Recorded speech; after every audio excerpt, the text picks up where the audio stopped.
امام کسائی رحمت اللہ علیہ ایک بہت بڑے امام ہیں، خاص طور پہ لغت کے اندر ان کا بڑا مقام ہے، عربی لغت کے اندر۔ آپ جب اپنے علاقے سے علم دین حاصل کرنے کے لیے نکلے، کچھ عرصہ آپ نے علم حاصل کیا، پھر وہ جیسے 6 مہینے بعد اپنے گھر واپس آتے ہیں، پھر 10-15 دن رہ کے پھر واپس چلے جاتے ہیں۔ تو آپ گئے اور جب واپس آئے تو اپنے گھر کے پاس سے گزرے تو وہاں پر روڈ کے اوپر وہ ٹھیلے والے تھے نا، کیرچ والے، وہ جو چیزیں بیچ رہے ہوتے ہیں، تو ان میں ایک بندہ تھا جو پانی بیچتا تھا، پانی اور شربت اور اس طرح میٹھے مشروبات بیچتا تھا۔ اس نے آواز دی، ارے بات سنو۔ آپ اس کے پاس گئے، جی کہ کدھر غائب رہتے ہو، نظر ہی نہیں آتے۔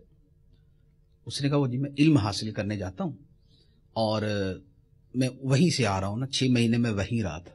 اس نے کہا علم سیکھ رہا؟ ابے تمہارے اتنے غریب آدمی ہو تم، کو گھر کا کو خرچہ چلاؤ، کو گھر کے اخراجات اٹھاؤ، کو محنت مشقت کرو، کام کرو، گھر والے بھوکے تمہارے، تم لگے ہوئے علم دین سیکھیں۔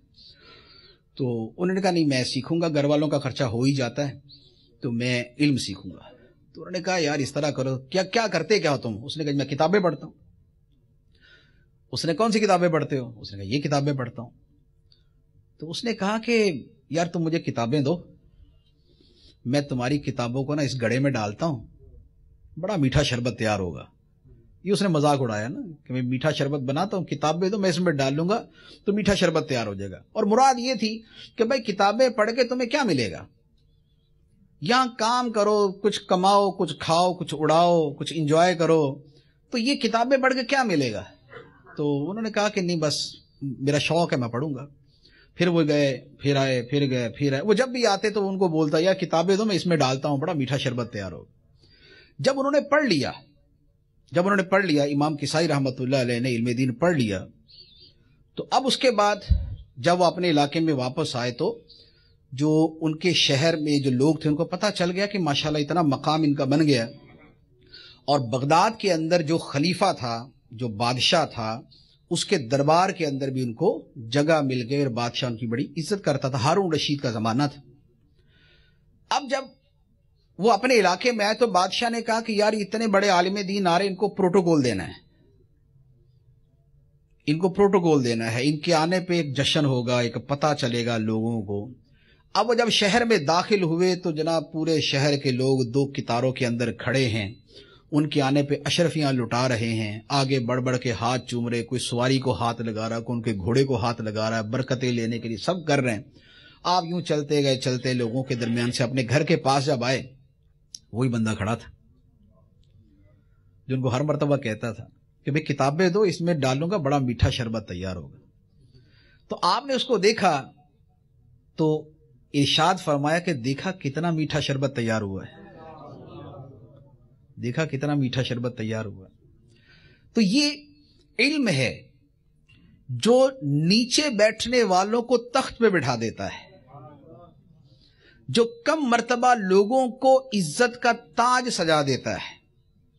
اور یہ امام کسائی رحمت اللہ علیہ نے جب علم سیکھا تو اب اس کے بعد ان کا مقام کیا تھا کہ ہارون رشید بادشاہ نے کہا کہ جناب آپ میرے دونوں بیٹوں کو پڑھایا کریں، ٹیوٹر کے طور پہ مقرر کیا، اتالیق ٹیوٹر کے طور پہ مقرر کیا۔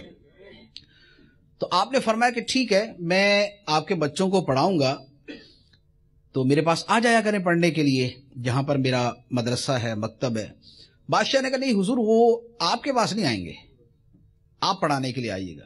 فرمایا پھر سوری، پڑھانے نہیں آؤں گا، تمہارے بچے ہی پڑھنے آئیں گے۔ بادشاہ نے کہا اچھا ٹھیک ہے بچے ہی پڑھنے آئیں گے، اچھا پھر یوں ہے کہ آپ یوں کیجئے گا کہ کلاس کو علیحدہ پڑھائیے گا، میرے بچوں کو تھوڑا سا علیحدہ ٹانگ دیجئے گا۔ فرمایا ایسا کچھ نہیں ہوگا، بچے کلاس میں ہی بیٹھیں گے اور جیسے سارے پڑھیں گے ویسے یہ پڑھیں گے۔ اچھا ٹھیک ہے جی بچے کلاس میں ہی پڑھیں گے۔ اب ایک مرتبہ کیا ہوا کہ اب ہارون رشید نے ان بچوں سے کہا کہ بیٹا استاد کی خدمت کرنی ہے، ادب کرنا ہے، تعظیم کرنی ہے، جتنی استاد کی تعظیم کرو گے اتنی برکت ملے گی، اتنا علم ملے گا۔ ایک اچھی نصیحتیں کی۔ ہارون رشید بادشاہ بہت اچھے بادشاہ تھے۔ اب یہ ساری نصیحتیں کی اور ایک دن بادشاہ کے دل میں آیا کہ چلو یار میں جا کے دیکھوں تو اسی کیسی پڑھائی ہو رہی ہے، کلاس کیسی چل رہی ہے اور سیٹنگ کیسی ہے، یہ وہ دیکھنے کے لیے وہ گیا۔ اس نے دیکھا کہ ان کا بیٹا جو ہے وہ اپنے استاد کو یعنی امام کسائی علیہ رحمہ کو وضو کرا رہا ہے۔ اچھا اس زمانے میں وضو ہوتا تھا، وہ پانی کے جو وہ لوٹا ہوتا ہے اس کے ذریعے وضو ہوتا تھا۔ تو اس نے دیکھا کہ میرا بیٹا جو ہے وہ اپنے استاد کے پاؤں کے اوپر پانی ڈال رہا ہے. بڑا غصہ ہے. یعنی بادشاہ کا بیٹا ہے, پڑھنا ٹھیک ہے اپنی جگہ, لیکن اب بالکل پاؤں دلوانے پہ لگا دیا. اب جو بعد میں وزیر مشیر تھے وہ تو کہہ لے لو جی آج تو امام کسائی صاحب سر سے گئے اپنے, ان کی گردن تو اتری. بادشاہ قریب گیا اور اس نے ہاتھ اڑایا تھپڑ مارنے کے لیے, اور زور سے تھپڑ مارا اپنے بیٹے کو, اور فرمایا کہ نالائق, تو ایک ہاتھ سے پانی ڈال رہا ہے, دوسرے ہاتھ سے ان کے پاؤں بھی ملو, ان کے پاؤں بھی دھو دوسرے ہاتھ سے. یہ کیا بات ہے کہ صرف پانی ڈال دیا؟ پانی بھی ڈالنا ہے اور دوسرے ہاتھ سے پاؤں بھی دھونے ان کے. تو لوگوں کو تب پتا چلا کہ بادشاہ کا غصہ امام کسائی پہ نہیں ہے, بیٹوں پہ. تو یہ ہے کہ علم نے کہاں سے کہاں پہنچا دیا. علم عظمت دیتا ہے, علم بلندی دیتا ہے. اور کیوں نہ دے کہ اللہ تعالیٰ قرآن پاک کے اندر ارشاد فرماتا ہے یرفع اللہ الذین آمنوا منکم والذین اوتوا العلم درجات. فرمایا اللہ تم میں سے ایمان والوں کے اور علم والوں کے درجے بلند کرتا ہے. تو جب قرآن فرماتا ہے کہ اللہ تعالیٰ ایمان والوں کے اور علم والوں کے درجے بلند کرتا ہے, تو پھر علم والوں کے درجے بلند ہوتے ہی ہیں, علم والوں کے درجے بلند ہوتے ہی ہیں.